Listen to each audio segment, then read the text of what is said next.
lecturer, Mr. Ali, and all of my classmates for giving me this very special opportunity to deliver my speech today.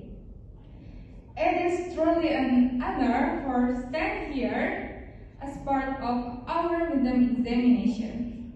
My name is Ika Savana, and today I want to tell you about something that many of us are secretly struggling with the quarter-life crisis. It's that confusing stage between being a teenager and becoming an adult. We're old enough to make decisions, but still too young to be sure if those decisions are right.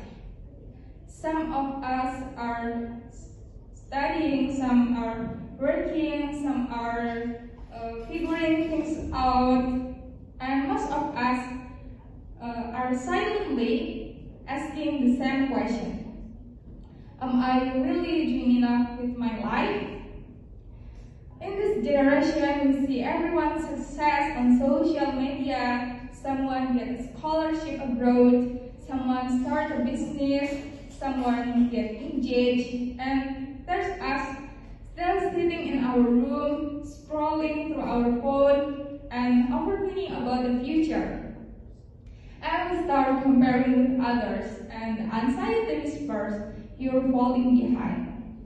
But let me tell you something, you're not behind, you're just on your own timeline.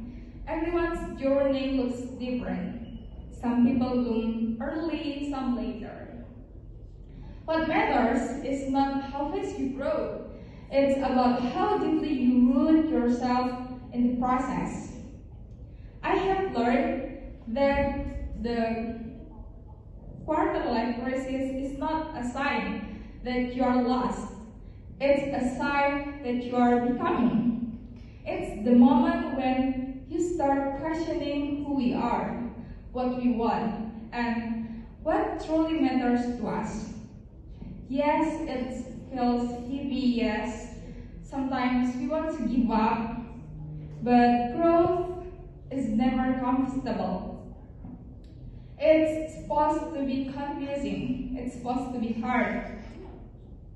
So, instead of hating ourselves for not having everything figured out, maybe we should give ourselves some grace. Maybe it's okay to rest, maybe it's okay to not know, maybe it's okay to fail and start again. As long as we keep moving forward, even slowly.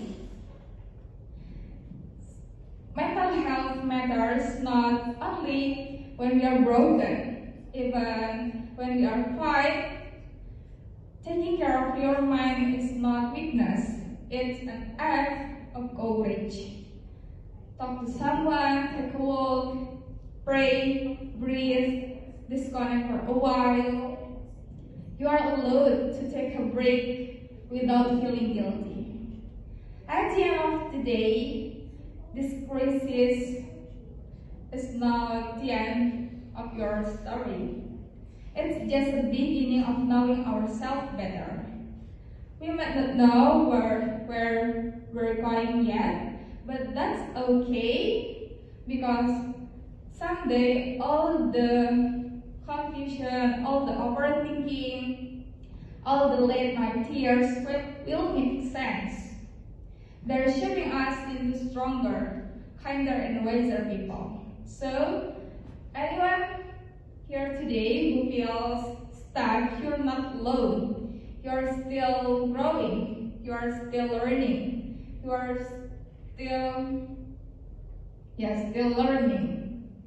And maybe that's exactly where you're supposed to be. That's all for me. Thank you for your attention.